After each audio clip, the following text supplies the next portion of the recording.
Haleluya, kita akan melanjutkan pengajaran orang pilihan ya.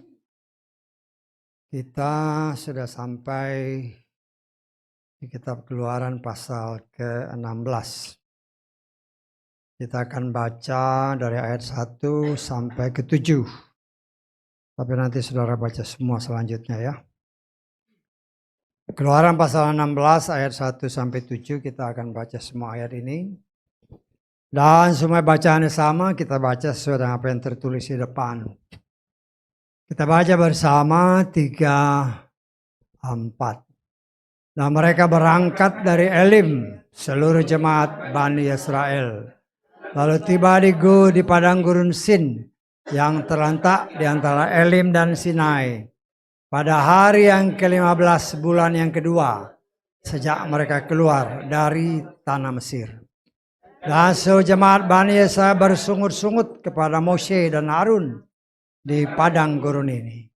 Dan berkatalah Bani Israel itu kepada mereka, tentulah kami semestinya telah mati oleh tangan Yahweh di tanah Mesir dalam keadaan kami sedang duduk menghadapi belanga berisi daging dan makan roti sampai kenyang. Namun kamu telah membawa kami keluar ke padang gurun ini untuk membunuh seluruh jemaat ini dengan kelaparan. Dan berfirmanlah Yahweh kepada Moshe, lihatlah, aku akan menurunkan hujan roti bagimu dari langit, dan umat itu akan keluar dan mengumpulkannya setiap hari sebanyak yang diperlukan untuk hari itu, sehingga aku dapat membuktikan apakah mereka akan hidup menurut Torahku atau tidak.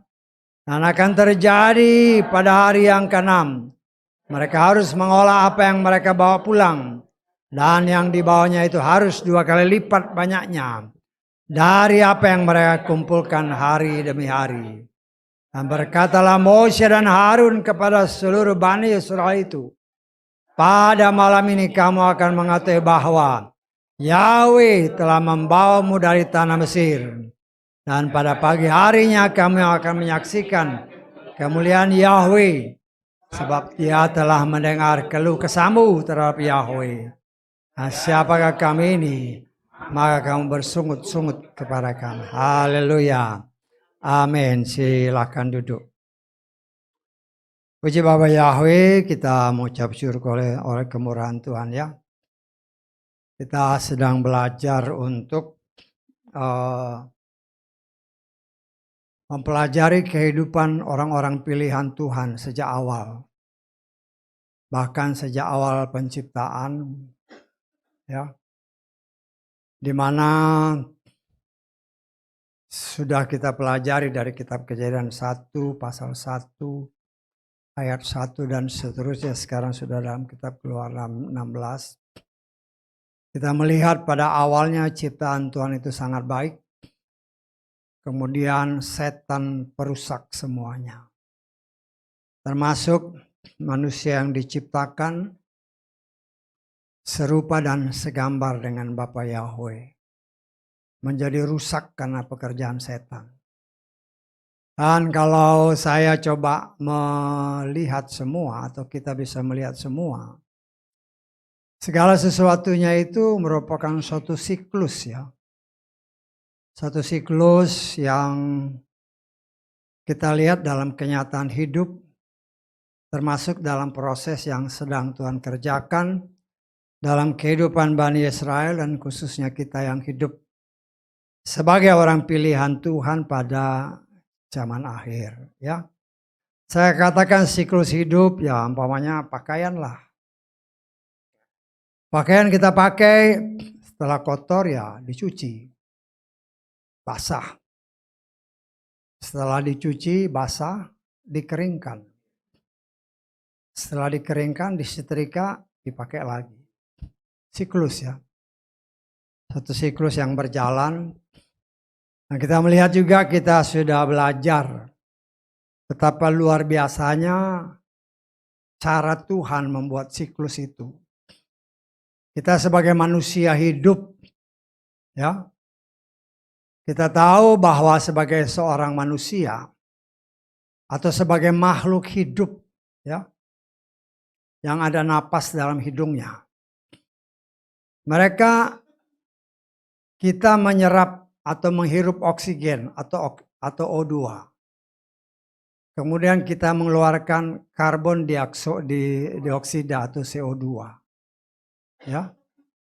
Jadi oksigen kita hirup, CO2 kita keluarkan atau karbon dioksida. Pohon-pohon sebaliknya. Dia menyerap karbon dioksida yang kita keluarkan. Ya, dia serap, bernapas dengan itu. Kemudian dia keluarkan oksigen. Saya tanggap. Jadi ada suatu siklus yang luar biasa tanpa kita sadari.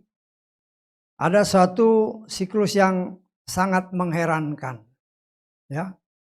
Betapa Tuhan menciptakan pohon-pohon itu bukan hanya kelihatan begitu aja. Tapi melalui pohon-pohon itu juga dia mengeluarkan oksigen. Untuk kita ciptaannya manusia bisa menghirup. Ya. Dan beberapa waktu yang lalu kita pernah belajar, ya. Saya pernah menafsirkan bahwa air yang dari mata air atau air yang dari rumah-rumah lah, ya, kita pakai, dia ngalir ke got. Dari got dia masuk ke kali.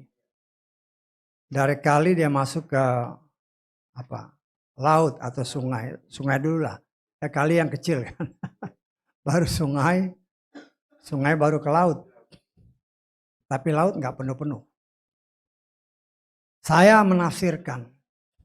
Ya, pada waktu itu saya menafsirkan bahwa sebenarnya ada satu siklus hidup yang banyak orang tidak menyadari. Bahwa air yang jatuh ke laut itu pun akan siklus keluar lagi ke mata air yang bersangkutan. Dan setelah saya perhatikan baik-baik, yang saya tafsirkan itu bukan penafsiran, tetapi kenyataan sesuai tertulis. Bisa tanggap? Kan waktu itu saya menafsirkan, tapi ternyata setelah saya teliti lagi, bukan tafsir, ada tertulis. Ya. Ya, itulah luar biasanya Tuhan kalau kita mau bergaul dengan Tuhan. Ada hal-hal yang Tuhan singkapkan, tetapi saya katakan kepada saudara, firman Tuhan yang kita miliki, yang tertulis dalam kitab-kitab suci kita, itu kan sudah melalui proses penerjemahan macam-macam. Dan seringkali juga banyak yang tidak sama. Contoh ya, YLT 1, 2, 3, 4 banyak yang nggak sama. YLT 1, 2, 3, 4 sama Lugas banyak yang tidak sama. Dengan LAI banyak yang tidak sama. Nah, contoh yang kita lihat contohnya. Karena saya katakan waktu itu saya hanya menafsir, ya, bahwa air yang di laut itu akan kembali menjadi mata air. Ternyata setelah saya selidiki ada firmannya. Cuman kalau di YLT agak beda. Kita baca di Pengkhotbah. Pasal 1 ayat ke-7. Ya. Semua sungai mengalir ke laut. Tetapi laut tidak pernah menjadi penuh. Tempat kemana sungai itu mengalir, ke sana mereka selalu mengalir. Coba ke bawah lagi. Tempat kemana, ya tadi. Tempat kemana sungai itu mengalir, ke sana mereka selalu mengalir. Ini samar, ya. Saya baca terjemahan Lugas. Kalau saudara punya Lugas. Semua sungai mengalir ke laut. Namun laut tidak pernah penuh. Perhatikan ayatnya. Dari tempat sungai itu mengalir. Dari tempat sungai itu mengalir. Dari mana? Dari mata air pasti. Dari tempat sungai itu mengalir, kesanalah air akan kembali. Nah, kita lihat terjemahan Inggris ya, coba lihat. Ya. All the rivers run into the sea, yet the sea is not full. Perhatikan, unto the place from whence the rivers come, later they return again. Jadi air yang dari mata air itu mengalir sampai ke sungai, kemudian mungkin kita pakai, kemudian ngalir ke laut, di laut dia ngalir lagi ke mata air dengan cara Tuhan. Artinya daratan itu pun dipakai oleh Tuhan sebagai saringan. Karena itu mata air tidak akan pernah kering karena sumbernya laut.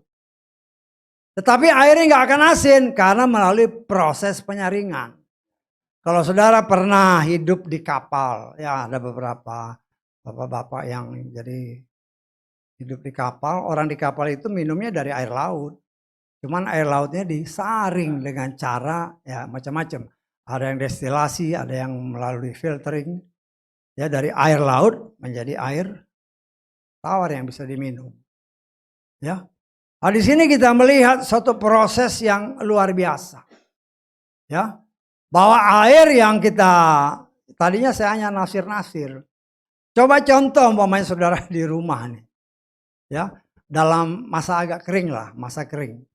Saudara gali tanah nih. Gali tanah kira-kira setengah atau 30 cm dari permukaan itu agak keras tanahnya. Tetapi semakin dalam kau gali, semakin basah dia. Bisa tanggap?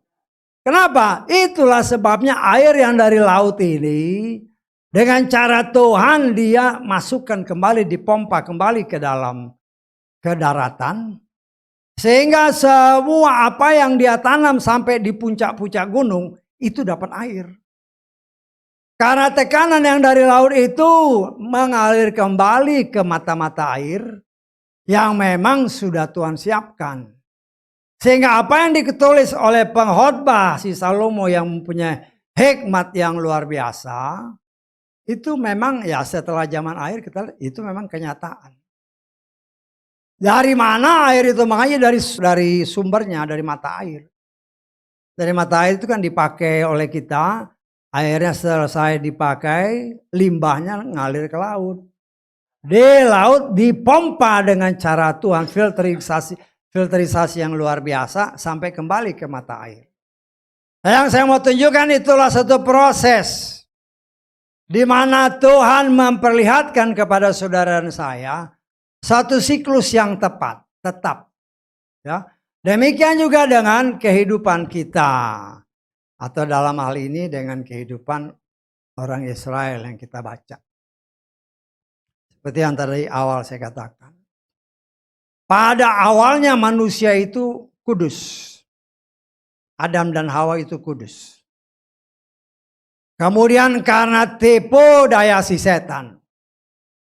Ya, artinya si setan berhasil menipu manusia melalui Hawa. Ya kita sudah pelajari. Yaitu kan kesalahan mereka sendiri. Ya. Setan berhasil menipu sehingga semua keturunan manusia menjadi tercemar. Ya. Tetapi inilah proses yang sedang Tuhan kerjakan. Anak-anak Tuhan memang tercemar karena perbuatan setan. Tetapi Tuhan punya cara untuk kembali memurnikan anak-anaknya. Kita lihat di dalam Roma pasal ke berapa ini? Ayat ke-16. Roh itu sendiri bersaksi bersama roh kita bahwa apa? Kita adalah anak-anak Elohim. Kita adalah anak-anak Tuhan. Karena berdasarkan kitab Yohanes, 1 Yohanes pasal ketiga, jelas di sana dinyatakan ada anak Tuhan, tapi juga ada anak setan. Ya, nah, kita akan coba melihat semua supaya kita mengerti. Ya, kita lihat di dalam 1 Yohanes pasal ketiga, ayat ke-9 dan 10. Setiap orang yang telah dilahirkan dari Elohim, ia tidak berbuat dosa. Karena benihnya tetap tinggal di dalam dia. Dan dia tidak dapat berdosa karena dia telah dilahirkan dari Elohim. Perhatikan. Dalam hal ini anak-anak Elohim dan anak-anak si setan adalah nyata dan seterusnya. Artinya, sebagaimana apa yang sudah kita pelajari dari kitab Kejadian pasal 1, kemudian dikuatkan kembali oleh salah seorang rasul yang berdasarkan firman Tuhan, sangat dikasihi. Tuhan buka semua, bahwa di dunia ini sesungguhnya ada dua benih. Benih dari Bapa Yahweh dan benih dari si setan. Ya. Tetapi benih dari Bapa Yahweh yang pada awalnya kudus dicemarkan karena campuran si setan. Karena itu siklus ini mulai berjalan. Siklus ini mulai berjalan, kita belajar dari apa yang kita pelajari dari kitab Keluaran. Bapa Yahweh sendiri berbicara dalam Keluaran pasal ke-4 ayat 22, ya, sebagaimana yang telah kita pelajari. Engkau akan berkata kepada Firaun, beginilah Yahweh berfirman, Yesrael adalah anakku, anakku yang sulung. Jadi bangsa Israel bangsa pilihan Tuhan yang Tuhan sendiri mengakui dia anak sulung. Tetapi anak sulung ini sudah dicemarkan. Satu gambaran di mana Tuhan perlihatkan kita dalam pengajaran ini. Selama 400 tahun. Benih daripada orang pilihan yaitu Bapak Abraham. Karena dosa dari Bapak Abraham sendiri. Maka benihnya menjadi budak. Selama gambaran perbudakan, gambaran bagaimana mereka dikuasai oleh si jahat. Sehingga keturunannya tidak ingat lagi nama Bapak Yahweh. Ya Mose kan siapa namanya? Dia nggak tahu. Dia tidak kenal siapa itu Yahweh. Yahweh Tuhan yang dahulu disembah oleh bapa leluhurnya. Abraham, Yitzhak dan Yakub. Tetapi setelah berjalan 400 tahun dalam perbudakan. Ya, dia lupa, bahkan dia tidak tahu. Bahwa nama Tuhannya adalah Yahweh. Dengan berjalannya waktu. Setelah genap apa yang Tuhan katakan. Keturunanmu akan menjadi budak selama 400 tahun. Setelah genap masa yang Tuhan katakan. Ya, Tuhan mulai kembali. Dia ingat apa yang dia katakan. Ya, bangsa Israel tidak ada yang tahu. Karena saya percaya Abraham mungkin tidak cerita sama si Yitzhak. Yitzhak pun tidak tahu. Sehingga dia juga nggak cerita kepada Yakub. Yakub pun tidak tahu sehingga dia tidak menceritakan kepada anak-anaknya. Sehingga terus mereka tidak tahu bahwa mereka menjadi budak di tanah Mesir karena Bapak Abraham tidur waktu ibadah. Tidur waktu beribadah adalah dosa. Memang tidak ditulis. Tetapi Tuhan menyatakan karena ketidakpercayaan. Kan waktu Abraham berkomunikasi dengan Bapak Yahweh. Ya. Pergi keluar, keturunanmu seperti bintang. Bapak Abraham lihat, Bapak Abraham percaya. Ya. Tanpa komen, percaya. Dan firman Tuhan katakan, itu diperhitungkan Tuhan sebagai kebenaran. Tapi beberapa saat kemudian Bapak Yahweh berfirman kepada Bapak Abraham. Tanah ini akan menjadi milikmu. Baru percaya. Mulai ragu-ragu. Bagaimana aku tahu ini akan jadi milikku? Keraguan dalam pandangan mata Bapak Yahweh adalah dosa. Walaupun tidak ditulis. Tetapi Tuhan tidak menjawab.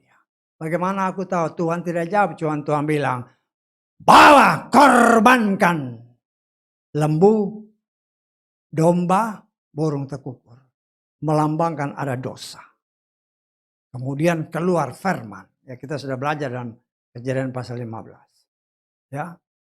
keturunanmu akan jadi budak 400 tahun. Ya, kita harus mengakui banyak orang Kristen yang nggak tahu kalau dia baca kitab Keluaran ayat pasal 1 dan pasal 2. Mereka hanya bilang, oh bangsa Israel diperbudak karena jumlahnya sudah terlalu banyak. Bukan itu penyebabnya. Penyebabnya adalah bapa leluhur mereka berdosa. Dan inilah satu proses yang Tuhan izinkan terjadi. Selama dalam masa perbudakan, mereka tidak lagi ingat siapa nama Tuhannya yang disembah oleh leluhur mereka. Inilah siklus yang sedang Tuhan jalankan. Karena orang yang menjadi milik Bapa Yahweh, ya, adalah orang yang kudus. Tetapi campur tangan setan membuat dia tercemar. Karena itu Tuhan sedang menjalankan proses bagi orang pilihannya untuk kembali kudus. Karena mereka akan ditempatkan di tanah yang dijanjikan Tuhan. Bagi orang pilihannya. Ya, dan kita melihat proses yang sangat luar biasa. Ya, Tuhan mengerti bahwa Mose baru kali itu dengar nama yang kudus. Tuhan kasih mujizat. Biasanya kan lihat mujizat baru orang percaya. Ya. Itulah yang Tuhan timpakan kepada bangsa Mesir. Bukan saja untuk bangsa Mesir, tetapi juga untuk mencelikkan mata Mose dan Harun dan seluruh Israel. Bahwa Tuhan yang disembah oleh leluhur mereka, Abraham, Yitzhak, dan Yakub, adalah Tuhan yang Maha Kuasa. Yang sanggup melakukan apapun untuk melaksanakan rencananya. Karena ada tertulis, rencana Tuhan tidak mungkin gagal. Dan kita melihat dan kita sudah pelajari dalam proses. Ya, baiknya Tuhan. Bukan Tuhan gak baik kepada Firaun. Tuhan perintahkan kepada Firaun bebaskan orang pilihan. Tetapi dia melawan, bahkan mengeraskan hati. Jadi karena membantah atau menolak perintah Tuhan, Firaun dihukum. Tetapi ini pun menggenapkan janji Tuhan kepada leluhur bangsa Israel. Orang yang memperbudak mereka akan dihukum. Dan itulah yang dikerjakan oleh Tuhan. Dia tidak pernah lupa apa yang dia katakan. Karena itu dia buat supaya bangsa ini, bangsa Mesir, Firaun, ya, mengejar bangsa Israel. Untuk apa? Tuhan mau menghukum bangsa Mesir. Karena itu janjinya. Sesuai dengan kitab Kejadian pasal 15 yang sudah kita pelajari. Nah, saudaraku yang dikasih oleh Bapa Yahweh. Jadi apa yang Tuhan kerjakan itu untuk kedua pihak. Bagi orang Mesir dan juga bagi bangsa Israel. Mereka melihat laut terbelah. Ya. Tetapi walaupun laut itu dibelah dengan angin yang keras. Angin topan yang keras. Tapi bangsa Israel nggak merasa apa-apa. Bisa tahu nggak maksud saya? Ini kalau ruangan segini ada angin yang keras. Cut supaya ini jadi tembok laut. Bangsa Israel lewat aja. Dia nggak merasa ada topan. Padahal kan jelas dikatakan angin yang keras. Topan. Untuk bisa membelah laut. Tapi bangsa Israel tidak merasakan. Kalau mereka merasakan terpental semua itu. Tapi kita melihat dalam dia melakukan mujizat. Dia tetap bisa melindungi orang pilihannya. Dan itu dilihat oleh bangsa Israel. Mujizat demi mujizat Tuhan kerjakan. Untuk mencelikkan mata anak sulungnya. Tetapi firman Tuhan katakan. Ya, mujizat terjadi, berbagai macam mujizat terjadi. Tetap bersungut-sungut. Tetap ya bersungut itu artinya ya mungkin kecewa, marah, segala macam. Selalu mengingat di Mesir lebih enak. Ya. Di Mesir aku bisa makan, bisa minum, bisa ya walaupun kerja paksa. Dan apa yang kita baca tadi. Ya.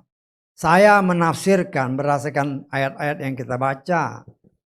Di ayat pertama tadi dikatakan, pada hari ke-15 bulan kedua, mereka keluar dari tanah Mesir pada tanggal 15 bulan pertama. Artinya sudah berjalan 1 bulan mereka ada di padang gurun. Ya. Dan kita bisa bayangkan selama 1 bulan mereka hanya makan dari makan yang disiapkan waktu di tanah Mesir. Tuhan tidak siapkan apa-apa. Tetapi itu pun suatu bentuk ujian yang Tuhan kerjakan. Melihat bangsa ini. Ya. Apakah mereka menyiapkan makanan untuk diri mereka sendiri? Ya. Ya kalau kita melihat dari cerita ini ya pasti mereka siap-siap. Tetapi mungkin mereka tidak pernah menyangka bahwa selama 1 bulan nggak ada makanan, nggak ada minuman, nggak ada apa-apa. Ya. Tetapi ingat, selama sebulan itu, selama setiap hari, bahkan selama 40 tahun. Mereka melihat hadirat Tuhan di depan mata. Ada tiang awan, ada tiang api. Bahkan ketika mereka diserbu oleh bangsa Mesir, ada malaikat Tuhan yang menjaga mereka. Mereka lihat dengan mata.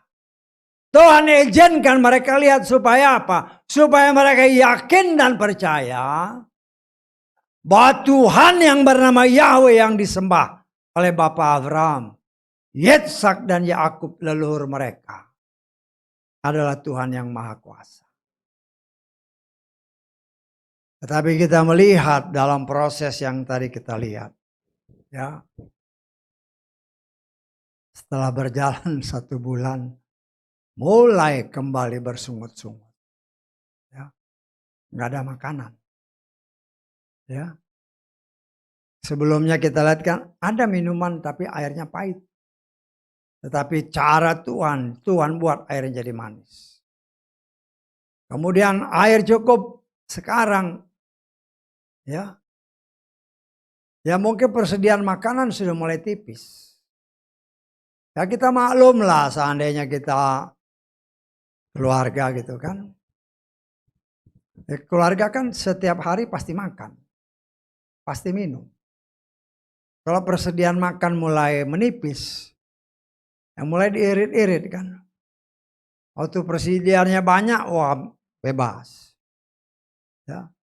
Tetapi ketika mulai persediaannya menipis, karena saya pernah ngalamin dulu tahun berapa ya, tahun 60-an itu kan susah beras. Ya.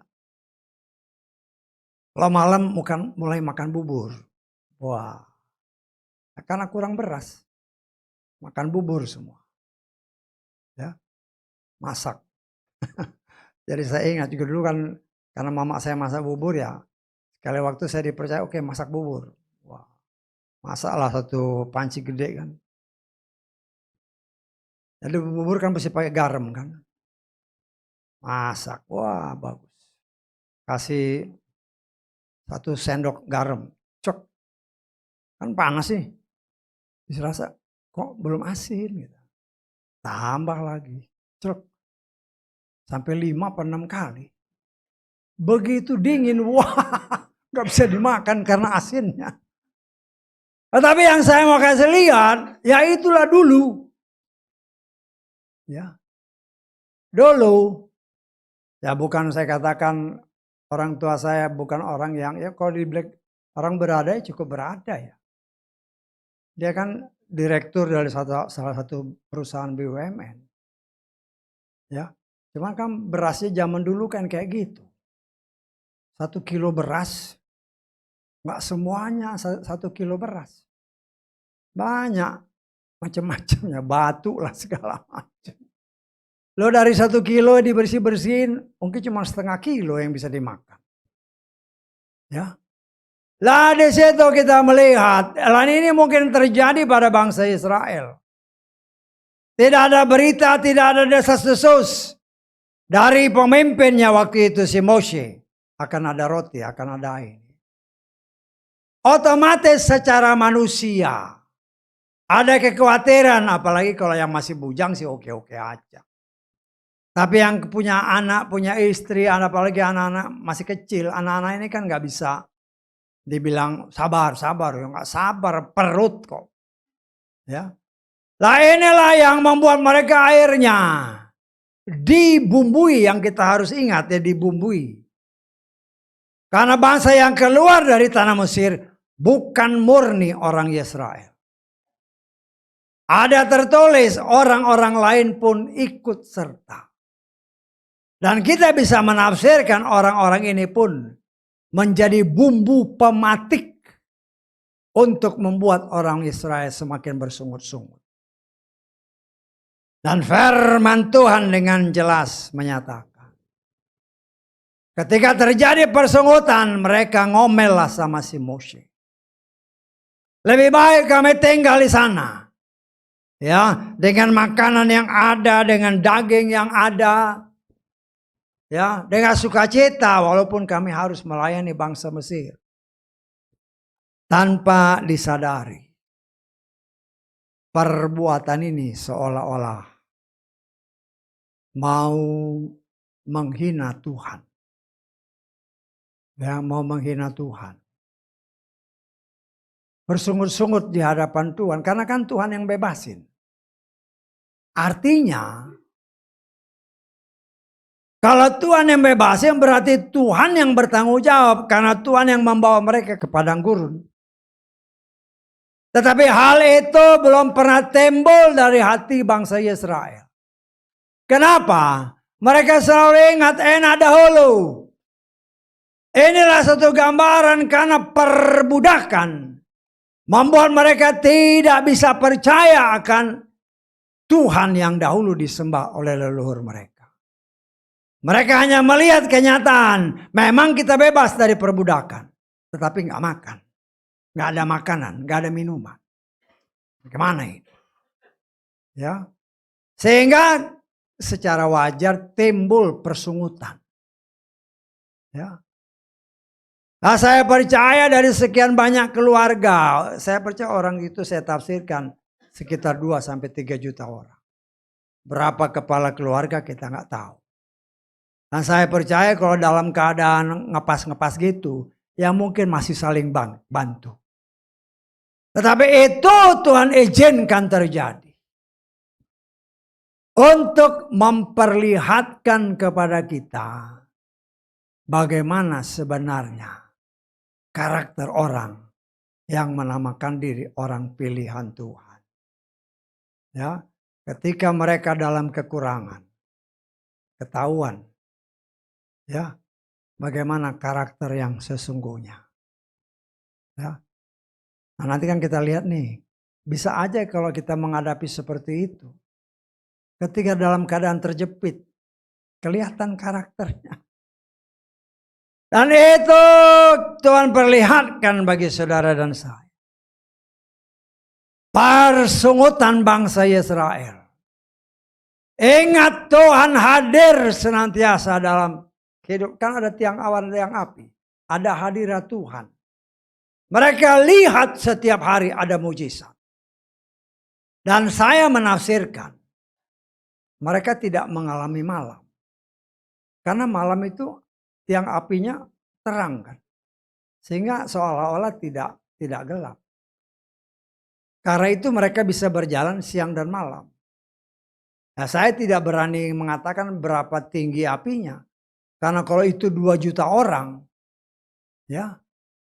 2 juta orang kalau katakan saudara lihat di Monas itu kan. Monas dengan sekelilingnya. Itu 2 juta orang gak muat. Kalau tiang apinya setinggi Monas. Ya. Itu masih bisa terang. Tetapi kalau jumlahnya sekian juta orang, pasti lebih luas lagi. Berapa tinggi apinya? Dan kita melihat di sini, saudaraku yang dikasih oleh Bapa Yahweh, persungutan orang pilihannya. Tuhan melihat dan Tuhan mendengar. Dan Tuhan memberikan kekuatan kepada orang utusannya, yaitu Moshe, sehingga dikatakan di dalam ayat 4 Keluaran pasal 16 tadi. Ya. Keluaran pasal 16 ayat 4 dikatakan oleh firman Tuhan. Berfirmanlah Yahweh kepada Moshe, lihatlah aku akan menurunkan hujan roti bagimu dari langit. Dan umat itu akan keluar dan mengumpulkannya setiap hari sebanyak yang diperlukan untuk hari itu. Sehingga aku dapat terus membuktikan apakah mereka akan hidup menurut Torahku apa tidak. Roti dari langit, roti yang dimakan oleh para malaikat. Roti dari sorga. Ya. Kita melihat di sini, ya, Tuhan tahu apa yang dibutuhkan oleh manusia. Perut. Karena itu kalau sudah perhatikan doa Bapa kami kan, berikanlah kami hari ini makan kami yang secukupnya. Baru ampunilah dosa kami. Betul nggak? Ya. Bukan ampuni dosa dulu, makan dulu. Karena Tuhan tahu manusia ini kalau perutnya lapar, lupa semua. Ya. Karena itu dikatakan oleh firman Tuhan, matikan kedagingan. Supaya kita bisa melihat kemuliaan Tuhan. Nah, kita melihat saudaraku yang dikasih oleh Bapa Yahweh. Apa yang Tuhan nyatakan, Tuhan sanggup untuk melakukannya. Kita baca ayat ke-8. Berkatalah Moshe, Yahweh memberi kamu daging untuk makan pada waktu petang, dan roti pada waktu pagi sampai dikenyangkan. Ketika Yahweh mendengar keluh kesahmu yang sedang kamu keluhkan kepadanya. Lalu siapakah kami ini? Keluh kesahmu tidak kepada kami, melainkan kepada Yahweh. Ya. Nah, saudaraku yang dikasih oleh Bapa Yahweh. Kita melihat cara Tuhan yang sangat luar biasa. Karena Tuhan berjanjikan dia mau kasih daging dan dia juga mau kasih roti. Ya. Dia ngomong sama Moshe. Moshe berhadapan muka loh sama Tuhan. Tapi orang seperti Moshe pun saya menafsirkan dia masih ragu-ragu. Karena itu timbul pernyataannya. Kita lengkap ke kitab Bilangan ya. Bilangan pasal 11. Kita mulai ayat 21. Tetapi Moshe berkata, orang-orang yang aku ada di tengah-tengahnya, ada 600.000 pejalan kaki. Dan engkau berfirman, aku akan memberikan daging kepada mereka. Dan mereka akan memakannya sebulan lamanya. Akankah sekawanan domba dan sekawanan lembu disembelih bagi mereka? Dan itu cukup bagi mereka. Akankah semua ikan di laut dikumpulkan bagi mereka? Dan itu cukup bagi mereka. Satu pernyataan kepolosan Moshe. Tetapi kita melihat dia ragu-ragu. Ya. Dia ragu-ragu. Karena Tuhan bilang aku akan kasih roti. Aku akan kasih daging. Dengan pernyataan ini kelihatan dia ragu-ragu. Karena itu Tuhan berfirman. Yahweh berfirman kepada Moshe. Apakah tangan Yahweh menjadi pendek? Sekarang kau akan melihat apakah firman-Mu akan terjadi padamu atau tidak. Ya.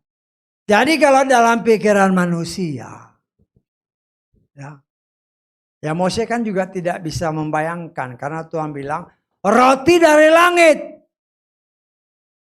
seperti hujan. Karena itu belum pernah terjadi dalam hidup. Kalau hujan dia tahu, tapi kalau hujan roti Gak pernah terpikirkan bagaimana. Terus yang kedua, daging. Pikirannya cuma lembu dan domba. Berapa banyak 2 juta orang ini, berapa ekor kambing, berapa ekor domba yang harus disembelih setiap hari. Dari mana? Ya wajar pertanyaan seperti itu. Ya. Tetapi Tuhan tegur si Musa. Ya, karena itu dikatakan, nanti kau akan lihat bagaimana cara. Sehingga genap yang senantiasa dikatakan oleh Tuhan dengan perantaraan Paulus.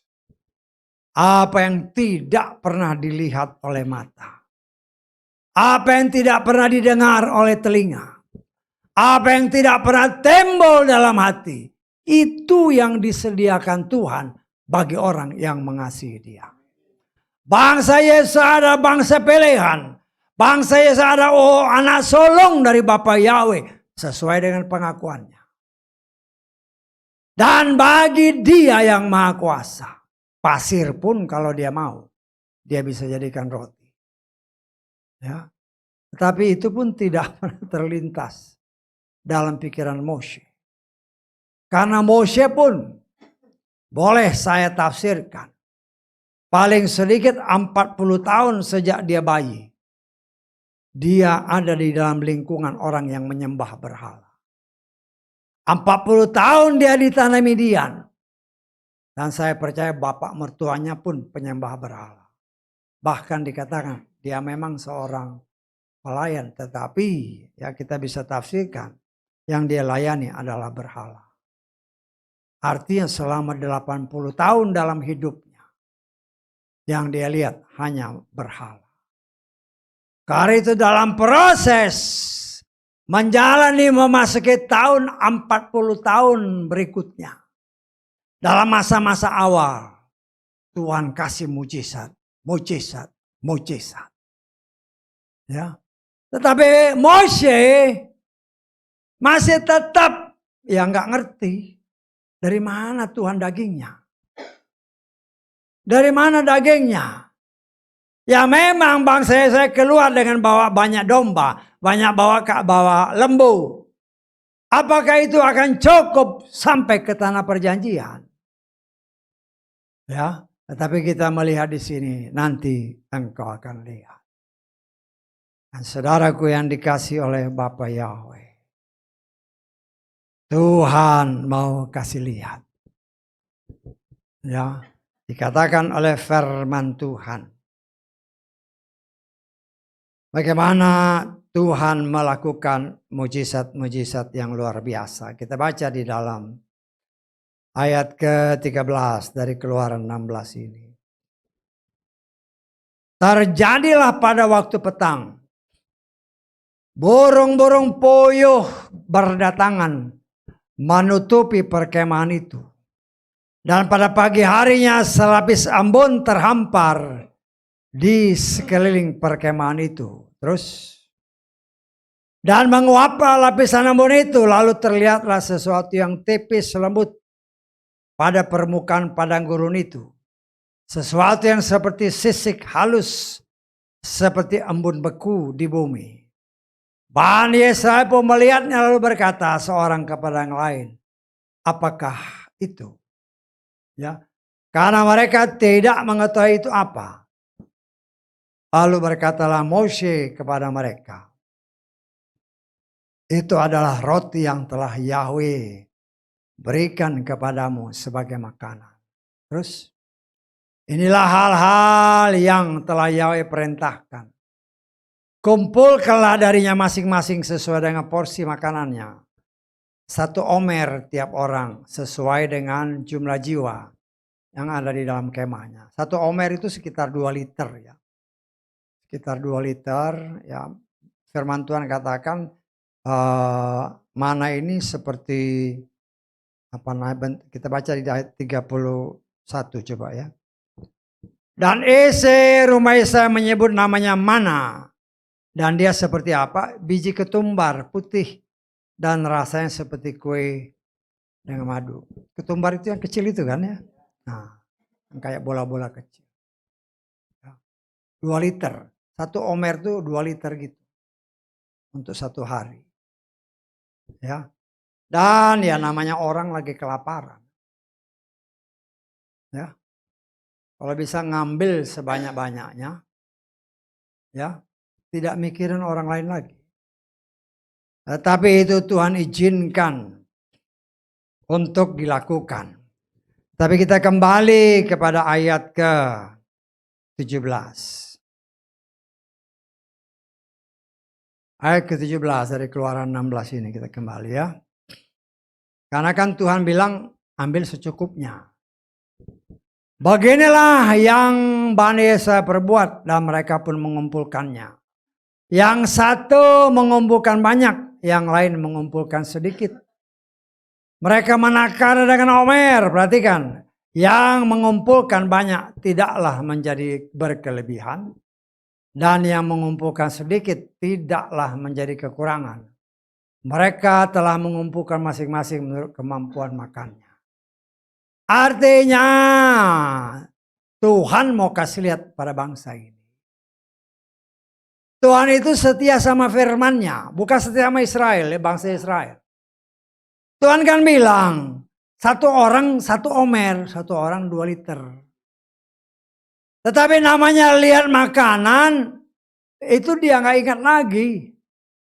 Karena Tuhan kan bilang, Tuhan mau lihat apakah orang ini taat sama Torah apa enggak. Kan tadi kita baca kan. Apakah orang ini mereka taat sama Torahnya atau enggak.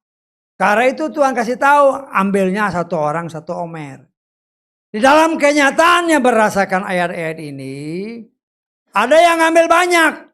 Tetapi Tuhan setia dengan apa yang dia katakan. Engkau ngambil banyak. Tetapi setelah ditakar. Tetap 1 orang. 1 omer. Bisa ditangkap. Bagaimana caranya ya kita nggak tahu. Yang penting mungkin ngambilnya sekali banyak. Begitu ditakar. Ya tetap segitu. Karena Tuhan setia sama firman-Nya.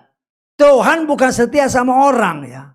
Itu yang harus kita tanam. Karena itu jangan kita langgar apa yang dia perintahkan. Karena Tuhan sanggup untuk membuat orang yang dia pilih, orang yang dia kasih, bagaimana harus mentaati apa yang dia katakan.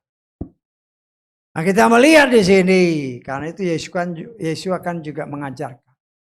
Berikanlah kami makanan kami secukupnya. Ya, secukupnya.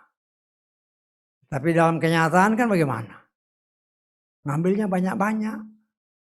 Ya nggak apa-apa ngambil banyak-banyak asal habis. Kenyataannya, ya ini kenyataan nih. Ya. Kadang-kadang kan saya lihat juga, bukan saya melarang saudara makan, tapi kan saya juga memperhatikan. Makannya ngambil banyak. Begitu lihat yang dibuang tong sampah juga banyak. Loh hati-hati ya, bukan saya larang saudara makan, tidak. Tetapi itu kita doakan barang itu. Betul nggak? Tuhan ini darimu, berkati. Loh kita makan karena ya ngambilnya nggak kira-kira. Kan ada orang yang seperti itu kan. Wah nanti nggak kebagian, ambil bang. Ya bagi saya sih nggak jadi masalah, asal habis gitu. Ya. Tetapi kenyataannya, loh kan saya kalau habis ibadah kan saya yang buang sampah. Jadi saya tahu, bisa tanggap. Saya nggak larang saudara makan, jangan. Don't take me wrong ya, jangan salah tangkap. Tetapi kita harus belajar mentaati firman, ya. Karena itu seringkali ya mungkin saudara nggak perhatikan. Saya makan, saya usahakan sebutir nasi nggak ada lagi di piring saya. Saya usahakan seperti itu. Tapi ya mungkin saudara nggak lihat. Untuk apa? Supaya kasih contoh. Saya nggak larang saudara makan, boleh makan. Apalagi anak-anak muda yang badan-badan besar ya, saya dulu kan juga begitu. Tapi dulu karena belum mengerti firman Tuhan juga, makan banyak, yang dibuang juga banyak. Sayang kan? Kenapa sayang? Kita akan berdoa, Tuhan, terima kasih untuk makanan ini. Loh, banyak sisa. Kucing juga perlu makan. Ada aja alasannya. Kucing juga perlu makan. Oh, saya iyalah. Tapi ingat ya, itu semua adalah berkat Tuhan. Jangan sampai kita salah. Ya bukan berarti nanti nanti makannya hati-hati. Ya kalau saudara dengar mengerti maksud saya nggak larang saudara ngambil banyak ya. Don't take me wrong, jangan salah tangkap. Tapi hargailah apa yang kita makan karena itu bukan dari kita, dari Tuhan. Sehingga ketika kita makan benar-benar usahakan sebersih-bersihnya. Bukan saya katakan bersihin di tempat cuci piring, bukan. Apa yang kau makan bukan berarti tulangnya juga kau makan, dagingnya aja dimakan. Yang masih bisa dimakan, makanlah. Karena itu dari Tuhan. Ya. Kita belajar, itu kan semua belajar. Anak-anak kan juga diajar. Ya. Kadang-kadang anak itu kan kalau istilahnya dulu itu kan lapar mata. Bisa ditangkap ya lapar mata kan. Lapar matanya. Tapi padahal udah kenyang, tapi kepengen. Lah kita harus mengajar anak-anak ini juga. Supaya mereka mengerti bahwa semua itu dari Tuhan. Kita makan ya sewajarnya. 1 omer untuk 1 hari 1 orang. 2 liter, saya kira banyak loh itu. Segini kan 2 liter gini. 2 liter banyak itu. Ya. Entah dipanggang, entah direbus, ya terserah. Ya. Dan saya sangat percaya. Itu gizinya luar biasa. Gizinya sangat luar biasa. Karena Tuhan tahu bahwa manusia yang dia ciptakan perlu gizi. Kan mereka selama perjalanan nggak ada buah. Yang ada ya hanya roti itu. Ya. Sama daging. Ya. Walaupun daging nanti ya sebulan aja. Jangan banyak-banyak makan daging. Ya. Dan kita melihat saudaraku yang dikasih oleh Bapak Yahweh. Cara Bapak Yahweh yang sangat luar biasa. Untuk mulai mengajar orang pilihannya. Ya. Di dalam menghadapi perjalanan hidup menuju tanah perjanjian. Tuhan secara iman saya menafsirkan. Ya. Pertama kan mereka dikejar sama si Firaun kan. Itu bahaya dari luar. Yang mau membawa mereka kembali. Tuhan putuskan. Sekarang Tuhan izinkan mulai proses. Proses dari mana? Proses dari dalam. Perut. Manusia butuh makan. Ya. Dan Tuhan izinkan mereka tidak diberi disuplai makanan dari sorga selama 1 bulan. Dan ternyata mulai timbul keluhan. Setelah timbul keluhan, Tuhan kirimkan drop makanan. Setelah di drop makanan, kelihatan rakusnya. Ya. Ngambil sebanyak-banyaknya, tetapi Tuhan atur. Engkau ngambil banyak, tetapi begitu ditakar tetap 1 omer 1 orang. Artinya Tuhan mau mengajarkan kepada orang yang dipilihnya. Supaya disiplin. Supaya mengerti, supaya taat kepada Torah. Ya. Aturan, perintah, dan ketetapan Tuhan. Berbicara Torah, berbicara aturan, perintah, dan ketetapan Tuhan.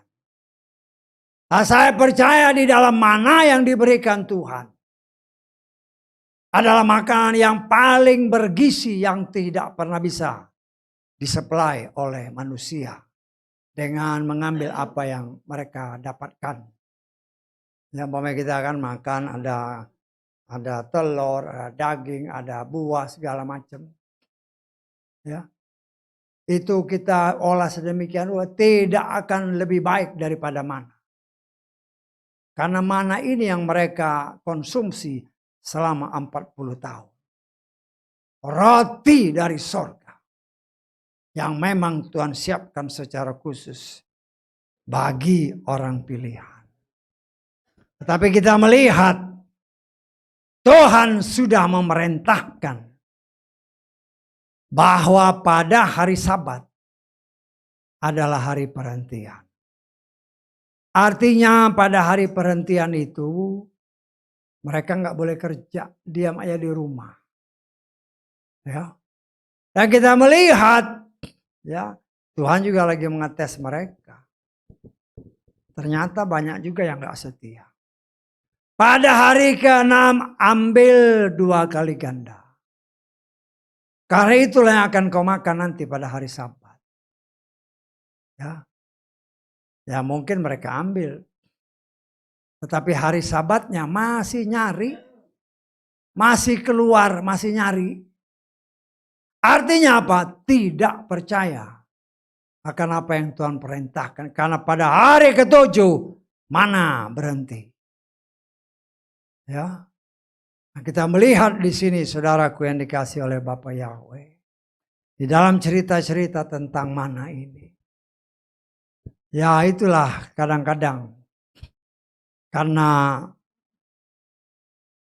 mungkin makannya banyak. Ya. Atau dimasaknya banyak. Karena kelebihan disimpan sampai besok. Kan dulu nggak ada kulkas. Ya. Tuhan sudah bilang habiskan 1 hari ya 1 hari. Tapi karena berlebih mereka simpan buat besok lah sayang. Ya. Begitu besoknya dilihat apa? Sudah bau, sudah busuk. Nggak bisa dimakan. Ya.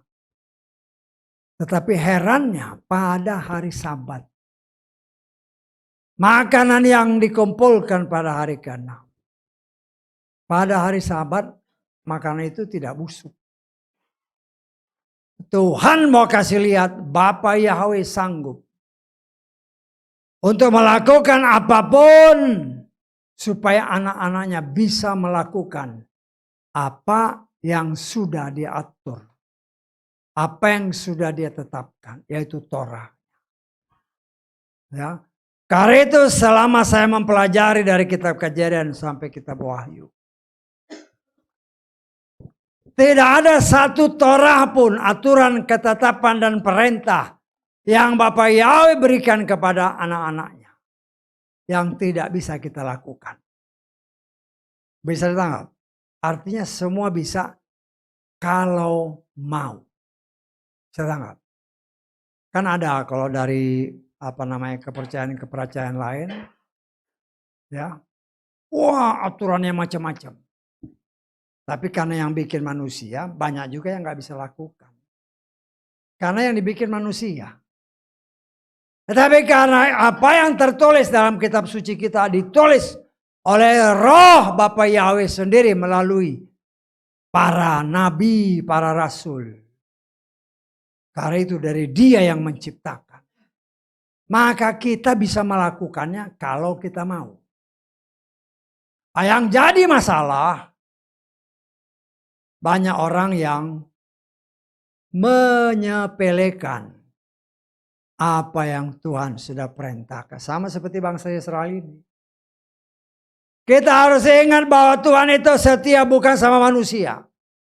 Tetapi dia setia sama firman-Nya, sama Torahnya. Karena itu saudara dan saya, melalui apa yang kita pelajari pada sore hari ini, kita belajar hal-hal yang gampang. Tuhan bilang 1 omer 1 orang. Ngambilnya banyak juga yang berlebihan. Banyak juga yang kekurangan. Tetapi Tuhan punya cara kasih tunjuk. Yang lebih tetap 1 omer. Yang sedikit tetap 1 omer. Artinya kita harus mengerti bahwa Tuhan itu menghendaki kita melakukan segala sesuatu tepat seperti apa yang dia perintahkan. Kita belajar. Nah kita melihat Tuhan punya cara. Sesuatu yang tidak pernah kita pikirkan, tidak pernah kita lihat, tidak pernah timbul dalam hati. Dia sanggup untuk membuat saudara dan saya sebagai orang pilihan waktu dahulu orang Israel. Ketika mereka berjalan menuju tanah Kanaan. Mereka disuplai oleh Tuhan makanan dari sorga. Yaitu mana. Saudara dan saya pun. Kita kan juga dalam perjalanan menuju ke tanah perjanjian. Yerusalem yang baru. Nah, kita belum tahu bagaimana. Tetapi kita percaya itu ada. Ya, sama seperti bangsa Israel. Dijanjikan oleh Tuhan tanah perjanjian. Tanah yang berlimpah susu dan madu. Mereka belum lihat. Di dalam proses untuk mendapatkan apa yang Tuhan perintahkan atau janjikan. Nah, penyaringan terjadi. Filterisasi terjadi. Karena seperti yang saya katakan tadi. Air yang dari mata air di gunung-gunung. Setelah dipakai oleh manusia dengan segala fungsinya. Ke laut. Dia akan kembali lagi melalui proses filterisasi. Kembali ke sumbernya. Merasakan firman Tuhan. Apakah itulah yang Tuhan sedang kerjakan bagi saudara dan saya. Saudara dan saya adalah anak-anak Bapa Yahweh. Tetapi sudah tercemar oleh karena campur tangan setan. Sehingga jiwa kita, darah kita. Ya, berkali-kali saya pernah katakan kan. Kita pakai logika-logika sedikit. Ini pernah disampaikan. Manusia Adam dan Hawa. Saya percaya darahnya satu. Kalau katakanlah kalau itu dulu mereka darahnya O. Kalau Adam darahnya O, Hawa pasti O. Kenapa? Karena Hawa diambil dari Adam. Betul nggak? Anak-anaknya secara logika pasti O. Artinya darahnya cuma satu macam. Tapi sekarang berapa macam darah? AB, ABO. Dari mana? Kalau bukan campur tangan setan. Berbicara darah, berbicara jiwa. Jiwa yang sudah dikotori oleh campur tangan setan. Lah jiwa inilah yang sekarang sedang diproses. Filterisasi sedang berjalan. Suatu proses siklus yang sedang Tuhan kerjakan. Melalui caranya untuk kembali kepada pusatnya. Supaya kita menjadi saluran berkat. Air yang murni bagi dunia ini. Saudara bisa tangkap maksud saya. Air siklus ini kan air kan. Semuanya siklus ya. Jadi apa yang ada di dunia ini tidak berubah. Masanya tidak berubah. Hanya mengikuti siklus. Tetapi kadang-kadang karena kita tidak mencoba memeditasi. Padahal itu semua tertulis. Semua tertulis. Seperti yang saya katakan dulu beberapa waktu yang lalu kan saya tafsirkan seperti itu. Bahwa air laut itu akan kembali ke sana. Ternyata setelah saya baca-baca ayatnya ada. Tetapi karena baca mungkin ya terjemahan si A, si B kan beda-beda. Tetapi setelah diteliti memang ternyata seperti itu. Sehingga air yang ada di mata-mata air di gunung-gunung sana. Coba saudara pikir bagaimana dia bisa sampai sana. Dari mana sumbernya? Orang bisa berpikir oh itu kan dari hujan. Hujan pun terbatas. Tetapi Tuhan yang menciptakan semua ini.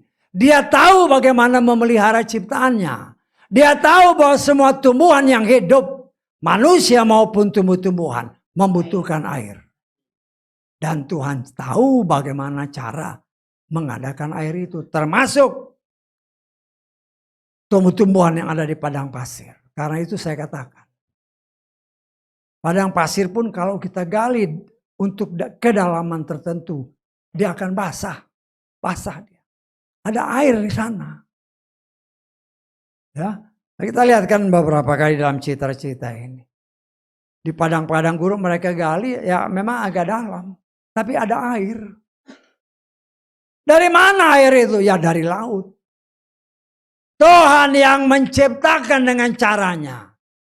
Tanah, batu karang, pasir menjadi alat filtering bagi air yang kotor. Yang masuk ke laut dipompa kembali dengan cara Tuhan. Sampai ke gunung-gunung yang tinggi. Sampai ke padang-padang pasir. Cara Tuhan luar biasa untuk memelihara kehidupan. Semua yang Dia ciptakan. Dan kita sebagai orang pilihan. Kita adalah bangsa-bangsa pilihan Tuhan. Yang sedang menuju ke tanah perjanjian.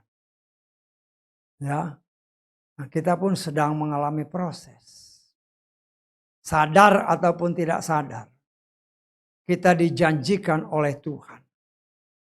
Ya, kalau kita didapati setia. Kita akan hidup dan tinggal bersama Dia. Saudara dan saya adalah bagian dari tubuh Hamasia.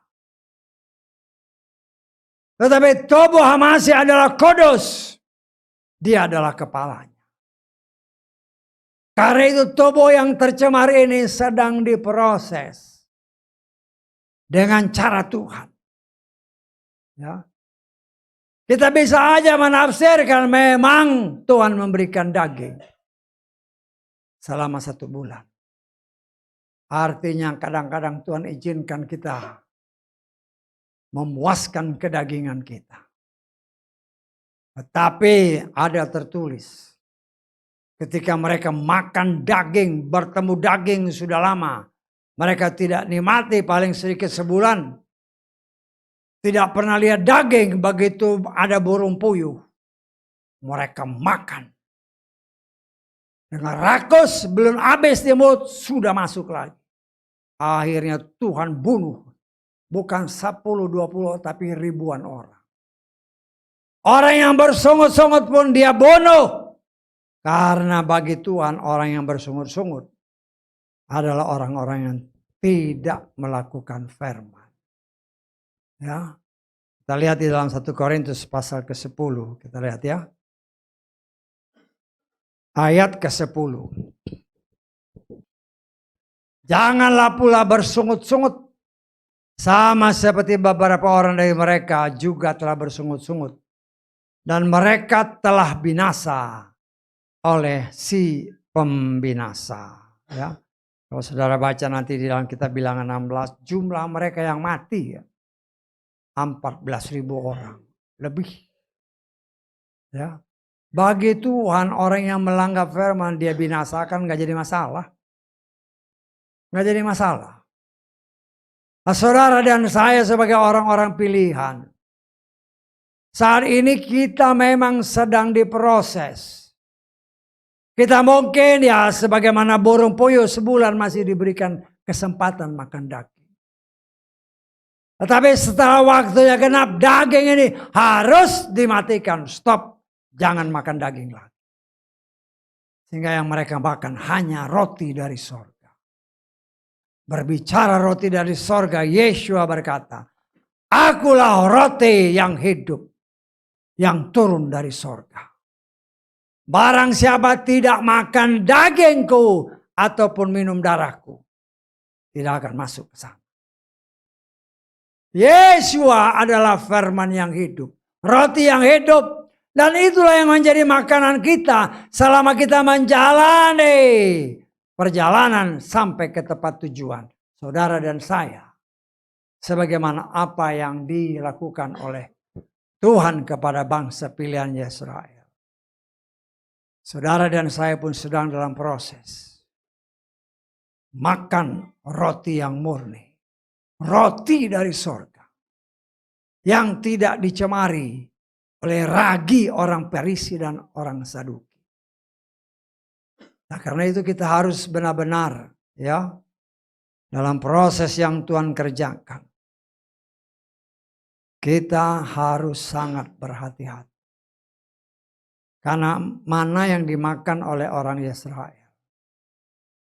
setelah bulan kedua mereka makan selama 40 tahun sampai masuk ke tanah Kanaan. Begitu masuk ke tanah Kanaan langsung berhenti. Ya, dalam kitab terakhir dari Keluaran pasal 16 ini dikatakan. Ayat ke-35. Bani Israel memakan mana selama 40 tahun. Sampai mereka tiba di tanah yang berpenghuni. Mereka makan mana sampai tiba di perbatasan tanah Kanaan. Ya. Kita melihat dalam Yosua pasal 5. Ayat ke-12. Yosua pasal 5 ayat ke-12. Lalu berhentilah mana itu pada keesokan harinya.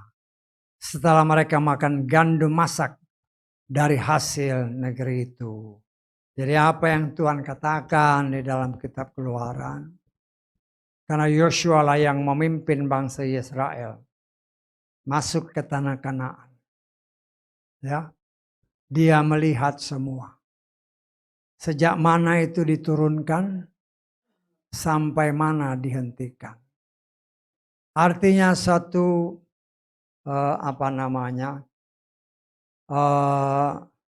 penguatan bagi saudara dan saya juga, ya, bahwa inilah mana roti yang turun dari sorga. Nah, kalau kita lihat untuk saudara dan saya, kita lihat dalam Yohanes pasal ke-6. Kita baca ayat ke-47 mulai. Sesungguh-sungguhnya aku berkata kepadamu, siapa yang percaya kepadaku, ia beroleh hidup kekal. Perhatikan, aku adalah roti kehidupan.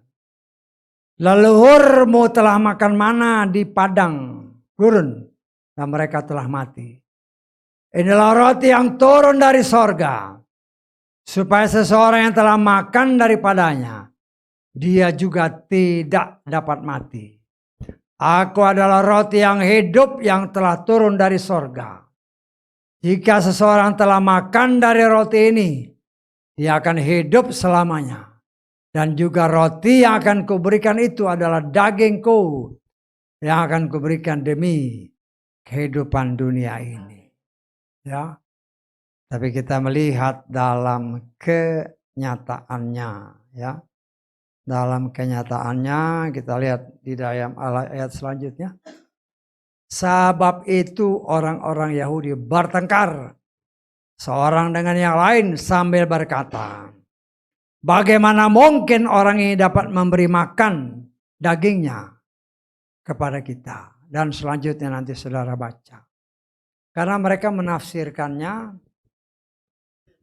secara secara letterlek, padahal itu kiasan ya. Karena kan ya seringkali saya ungkapkan, banyak orang juga di luar sana kiasan dianggap sebagai sesuatu yang nyata. Ya ada juga kan, karena firman Tuhan dalam Hosea pasal ke-4, kita lihat ayat ke-6. Ya supaya saudara ngerti ya, karena kita harus mengerti apa yang kiasan, apa yang benar. Ini kan kiasan. Cuman karena kadang-kadang dianggap seperti orang Yahudi menganggap, oh ini bagaimana saya makannya.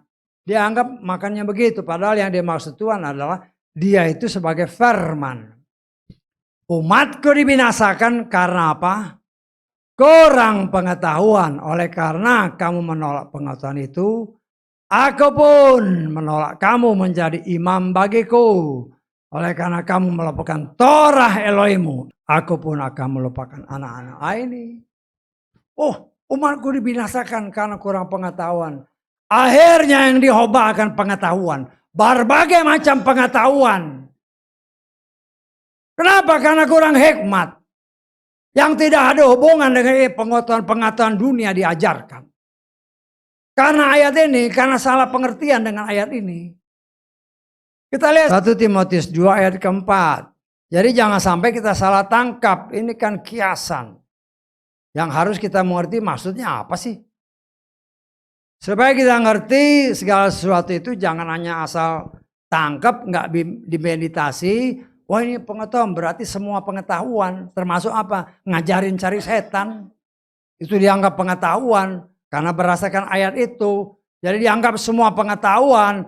Nah sinilah kita melihat. Yang menginginkan semua orang diselamatkan dan masuk ke dalam apa? Pengetahuan penuh akan kebenaran. Pengetahuan penuh akan firman. Sehingga yang dimaksudkan pengetahuan dalam kitab Hosea itu tentang firman. Dan itu siapa yang menjadi tugas? Itulah yang dikatakan Yeshua di dalam kitab Efesus, dinyatakan di sana.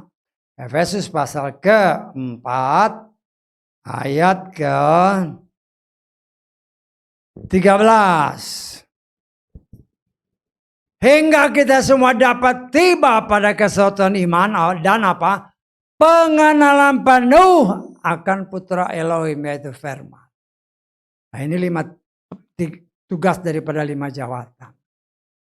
Diajarkan supaya para semua murid-murid Tuhan memiliki pengetahuan yang penuh. Loh, kalau salah satu dari 5 jawatan ini mengajarkan pengetahuan tentang dunia, udah ngaur namanya. Kan ada yang seperti itu. Wah saya khotbah ini soalnya ada tertulis. Pengetahuan tentang dunia diajarin. Bukan itu, jangan salah tangkap. Pengetahuan yang dimaksud adalah pengetahuan tentang firman yang benar. Karena firman itu yang menyelamatkan kita. Bukan pengetahuan tentang dunia. Engkau tahu tentang pengetahuan dunia dengan luar biasa. Tidak menjamin keselamatanmu. Tetapi dengan kita mengetahui pengetahuan akan firman dengan penuh. Membuat kita tahu bagaimana kita harus hidup supaya berkenan kepada Bapa Yahweh. Itulah yang menyelamatkan. Jadi jangan sampai kita salah arti, salah tangkap. Ya, memang pengetahuan, kan ini umatku binasa karena kurang pengetahuan. Carilah pengetahuan macam-macam. Belajar pengetahuan macam-macam. Akhirnya yang didapat adalah pengetahuan palsu. Pengetahuan palsu ada tertulis. Dianggap sebagai kebenaran. Kan itu yang dikatakan dalam kitab Timotius. Akhirnya imannya melenceng. Dan itulah yang banyak terjadi juga sekarang. Ya, sehingga banyak orang sudah menjauh dari Torah yang sesungguhnya. Aturan perintah dan ketetapan Tuhan dibuat sefleksibel mungkin supaya enak bisa dilakukan. Tuhan tidak berubah. Tuhan tahu bahwa apa yang dia perintahkan itu pasti bisa dilakukan. Kalau kita mau. Kalau kita nggak mau ya itu lain cerita. Ya. Karena itu saudaraku yang dikasih oleh Bapa Yahweh. Kita mengucap syukur. Kalau Tuhan mengingatkan kepada saudara dan saya. Kita juga diberi mana dari sorga. Yaitu firman. Yaitu Yeshua. Yeshua berbicara. Kamu harus makan dagingku. Kamu harus makan firman yaitu pribadiku. Supaya selamat, supaya sampai tempat tujuan. Dalam menjalani hidup sampai selesai. Baru mana berhenti. Sampai selesai ketika kita sudah bersama dengan dia. Itu sudah selesai. Ya. Hidup kita bukan lagi kita. Kita sudah menjadi firman yang hidup. Karena apa? Karena kita akan menghakimi bersama dia. Kan Yeshua berkata. Kita akan memerintah bersama dengan dia 1000 tahun lamanya. Ingat itu bukan asal ngomong. Tetapi kita harus ingat. Bukan lagi kita. Aku yang hidup bukan lagi aku. Tapi dia yang hidup di dalam aku. Artinya kita memiliki jiwa Yeshua. Pikiran Hamasya. Ketika kita memerintah. Bukan kita yang memerintah. Tapi tubuh kita memang tubuh kita. Tetapi di dalam ini, jiwa ini adalah jiwa Yesua. Sehingga ketika kita memerintah, tidak sama dengan cara orang dunia memerintah. Ya, sehingga kita ngelihat orang, oh ini saudaraku. Wah, ini kasih longgar, nggak bisa. Bukan lagi kita. Ya. Jadi kita coba untuk mengenal Tuhan melalui step-step yang Tuhan ajarkan bagi saudara dan saya. Nah, kita mungkin sekarang dalam proses filterisasi karena kita kan dari laut ini. Laut berbicara dunia. Dunia, karena di dalam Wahyu pasal 13 muncullah penguasa dari laut. Itu dari dunia ini. Kita dari dunia diproses supaya menjadi mata air kehidupan. Dan kita sedang menjalani filterisasi. Entahkah itu tanah, entahkah itu karang, entahkah itu pasir. Berbagai macam kita harus lewati. Dengan kekuatan yang berasal dari Tuhan, dan saya hanya menafsir-nafsir. Ya, bagaimana dia bisa sampai sana? Apa gunanya angin? Apa gunanya ombak? Saya menafsir, boleh nasir-nasir kan. Sekarang ada teknologi bikin energi, bikin listrik pakai tenaga ombak kan. Pernah lihat saudara? Pernah dengar? Loh, bisa aja Tuhan memakai angin supaya laut ini bergelombang, supaya tekanan ini menekan air sampai ke sana. Sampai ke gunung yang paling tinggi. Melalui proses filterisasi. Sehingga dari sana bukan lagi air laut, tapi air yang segar. Yang bisa dinikmati oleh dunia. Itulah yang sedang Tuhan kerjakan dalam hidup saudara dan saya. Saat ini kita belum tahu sampai di mana. Memang kita sudah dari laut, tapi prosesnya sudah sampai mana. Memang dalam proses filterisasi. Bagi daging sakit, karena daging yang merasakan. Tapi Yesus berkata, matikanlah kedaginganmu. Dengan pertolongan kekuatan Roh Kudus, Dia berikan kita kemampuan. Sehingga ketika firman itu memproses kita. Firman yang bagaikan palu godam dan api yang menghanguskan. Menghancurkan hati yang keras. Membakar habis semua kedagingan kita. Kita tahan. Bukan karena kita. Ya, tetapi karena kita hidup di dalam Dia. Maka semua proses itu sesungguhnya Dia yang menahannya bagi kita. Sehingga kita lolos. Dan kita percaya mengaminkan. Aku akan bersama dengan Dia nanti. Di tanah perjanjian. Haleluya. Amin. Mari kita bangkit berdiri.